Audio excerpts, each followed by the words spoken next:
you say? Yes, it's that time again. It's Tech Tuesday. Hey, and welcome to another Tech Tuesday. This is Chad from Ascension Worship. This week we've got a video based off of some emails that I've received. We had a couple different people ask me about some of the gain videos that we've done. They've had some issues with setting the levels for their house system, or if they're trying to do proper gain, the problem would be that they couldn't get their levels very high at all, because then it'd just be crazy loud in the house. But if they gained the channels down and then turned the fader up, they could get better levels in the house, but then it was really weak for the people on stage using stage monitors or in-ears. So I figured what we'd do today is I'm going to do a real quick video, kind of a example of how I would either reset a system or maybe start a system from scratch. And what we're going to do is we are going to set up a house system. Again, this is all theoretical because unfortunately we can't all be in the same room at the same time for me to show you this. But we're going to set up a system that has these different outputs over here. So we're going to have a main left, a main right, a single subs output, a lobby feed, and then in this example, there's a church that is either doing streaming or recording. But there's going to be a left and right signal coming out of there. And what we want to do is we want to have good gain for all these different outputs. We also want to have there be not a huge discrepancy in tone between these outputs, particularly between our house, which is our left, right, and subs, and our stream feed. A lot of churches that I work with will have system that sounds good in the room, but their stream feed sounds like garbage. And part of the reason is that they don't have a proper tuning of their house system. And so all the EQ they're doing on their individual channels is working for those three outputs, but not working well for the stream output. So we want to talk about how we can tune our system for a strong start before we start EQing individual channels. So for this example, I've got a board hooked up. I've got a auxiliary cable hooked up to it, and we've got some music going through the board. And that's really it. So I'm going to do like we're doing a full reset. So bear with me. If you get lost on any of this stuff, feel free to ask questions, or I do cover this a lot more slowly on the matrices, mixing with matrices video we did early on in this series. There will be a link to that at the end of the video, or you can find it on our YouTube page. So hopefully you can keep up with me on this. So I'm going to go to Setup, Global. We're going to initialize this console like we're starting from the very beginning. Okay. I'm going to hop over on our matrix page because we're going to be doing a lot over there. Oh, there we go. And then our auxiliary page, you can see we've got audio coming in from my iPad. All right, so first thing I'm going to do is I'm going to set up our outputs to work with what we have here. I'm going to go ahead and label everything. So matrix 1, setup, scribble strip. Actually, before I do that, let me link these channels. So I went to the home tab, hit link. So now these two are linked together, which is great. So again, setup, scribble strip. I'm going to give this a different color. Get rid of the icon because I don't like icons. This is going to be main left and main right. This next one will be subs. Then lobby, labois. And then these next two, again, we want to link them because they're going to be our stereo stream feed. And then I'm just going to make these red because I can. This will be stream left,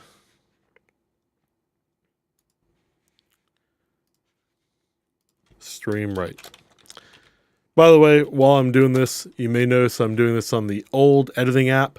You can still get this on the Behringer website. This is for an X32. The same concepts will work on other digital boards. Yeah, I use this old editor not because this is an old video. This is October 2017, so it could be old depending on when you're watching this. But I use this editing app because it looks more like the board, and I feel like it's just a little bit easier for me to train from. If you're doing this on a different console, like I said, it's just going to look different, but the same concepts are going to apply. So yeah.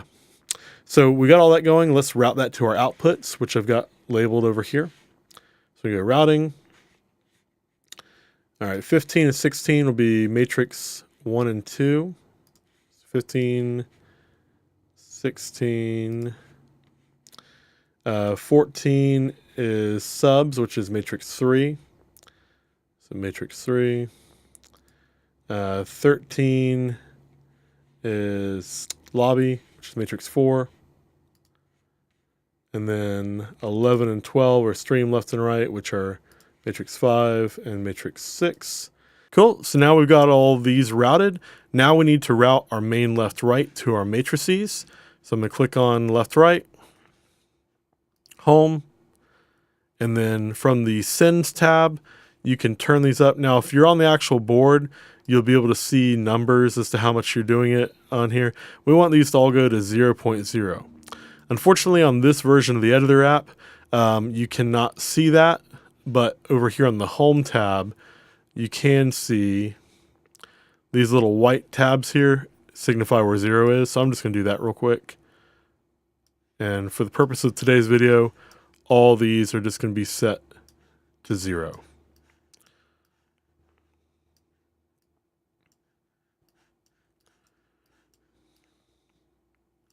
And the reason why I didn't do these two is because these are our stereo pairs. So this is actually a pan. We want the panning right in the middle. All right. So now if I were to turn up my, my auxiliary channels, which I'm going to link those real quick.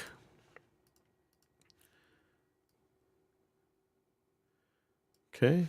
And then I'm going to turn my left right to 0.0. And you can see we're getting signal up here. And signal across all of our outputs.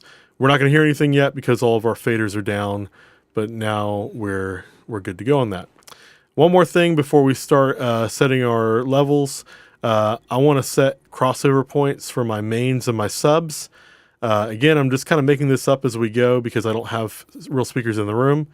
And this will differ for your system, but I'm just going to kind of give a general starting point. So I'm on my mains, turn the EQ on, select my low, and I'm going to take this mode and put it all the way up so that we have a 24 dB per octave filter. So this filter here. And I'm just going to kind of say 100 hertz, which it'll round up to, for whatever reason on this board, it is 101.4. That's fine. I don't care. Let me go to subs, EQ on, select my highs. Again, turn that into a filter. And then again, set that to the same point, 100. So now you can see I've got a crossover point for my subs and my mains. Again, this is going to be different for your system, but just for the sake of seeing it. All right, so here's where the magic is going to start. What we want to do is we want to turn up our song that we're listening to here. This is something that we want our band to sound like. So in this case, let's say that the theoretical church here really likes Hillsong. They want their services to sound like a Hillsong worship service. So what we want to do is we're playing a Hillsong track on here that we know sounds good, you know, in our car and our headphones, you know, all those places that we would be listening to this on outside of our building. What we want to do is we want to keep this EQ flat. So again, because I initialized our system, there's no EQ, there's no compression on this right now. So we want to push this up with flat EQ and then EQ our room. So these three matrices right here, so that it sounds like what we know it should sound like. It should sound nice and full, not too harsh, not too bassy. Now some of this is going to come up as preference, and then some of this is going to be things that are obvious. If you're not sure yet and you don't have an ear developed for this, it's definitely worth having a professional come out and help you with this.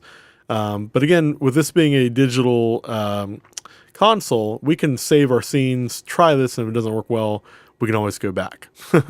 So what I'm going to do is I'm going to turn these up, and I'm looking at this meter up here, which is my left and right meter. And I want to go, this is again a kind of made up number here, but I'm going to try and get this to where it's just beneath where we start to hit yellow, which is about negative 18 dB. So I'm not shooting for this to be nice and loud at the top here because we're listening to a mastered audio file.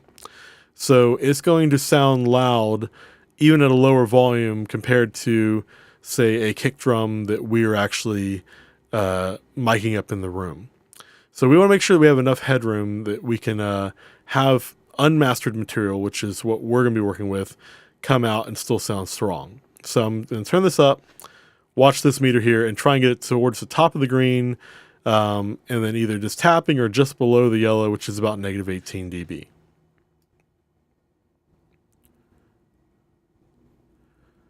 So right around there would be a good starting point. So now that we know we're outputting, kind of our middle volume that we have here, maybe just a tiny bit more boost. Now we can start turning up our house system to where we're getting about the volume that we want worship to sound like in the room. So before we ever start touching an EQ on anything, we're just going to level out our mains and our subs and get to a level that we're happy with. So let's say that we turn this up and we like the mains there and then the subs there. Again, I'm just making this up.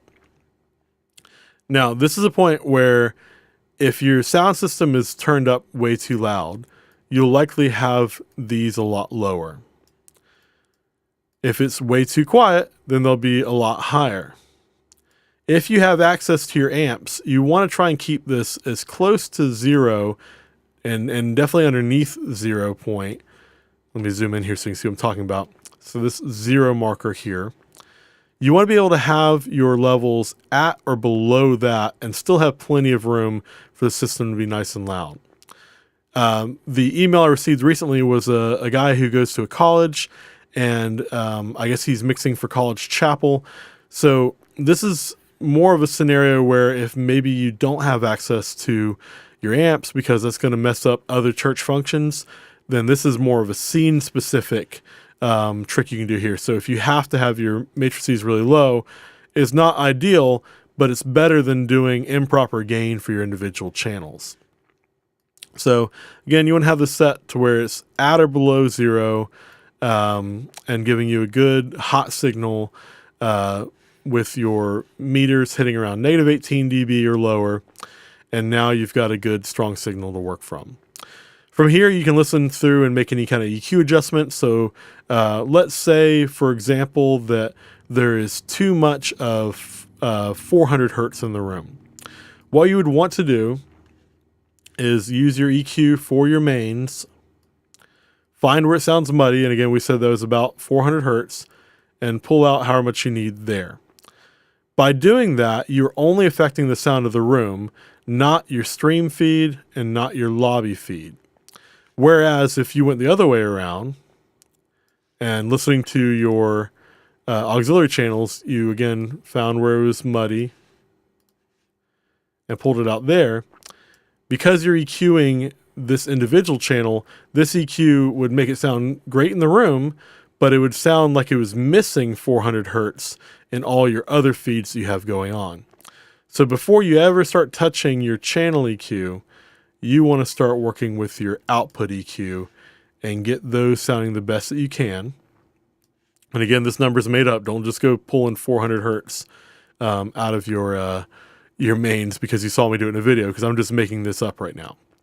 The idea should be that you really should not have to put any EQ on your stream feed, because that's not going to really help anybody out there. If for some reason your Hillsong recording sounds bad on your stream, then something else is the problem. But you're definitely going to EQ your room, and then you're going to probably want to do the same thing for your lobby. If your lobby speaker is some speakers that are built up into the ceiling, you're probably going to do something similar to what we did with the mains and have a filter going on to remove some of that bottom low end that just won't work in your room. And again, just playing this Hillsong recording or whatever it is you're listening to with your lobby feed up, you can set your level, EQ it to where it sounds awesome out there. And the idea is that if you do this correctly, anything that you EQ with your individual channels for your band, for your vocals, all that kind of stuff will sound good in your mains, and it will translate to sounding good in your lobby and your stream feed if you have all these things set up properly. So give it a try. Let me know if this works out for you, or if you have any other further questions. If you have suggestions for future videos, you can message me on the comment page down below, or you can email me directly at TechTuesday@ascensionworship.com. Again, this is something that you're going to need to have a somewhat trained ear to do. So if this is brand new to you and you need some help, we can help you as well. Feel free to email me again at TechTuesday@ascensionworship.com, and we'd love to come out to your church and help you any way that we can. So until next time, have a great week. Hey, this is Chad from Ascension Worship. Did you know that as an Ascension member church, you have access to a brand new worship song with free backing tracks and chord charts every month? On top of that, you can get discounts on audio, video, and lighting needs. So if your church needs equipment, installation, training, or even just advice, contact me directly at sales@ascensionworship.com, and we'd love to help you any way we can. Again, this is Chad from Ascension Worship. I hope this has been helpful for you and your team. Come back here every Tuesday for new information.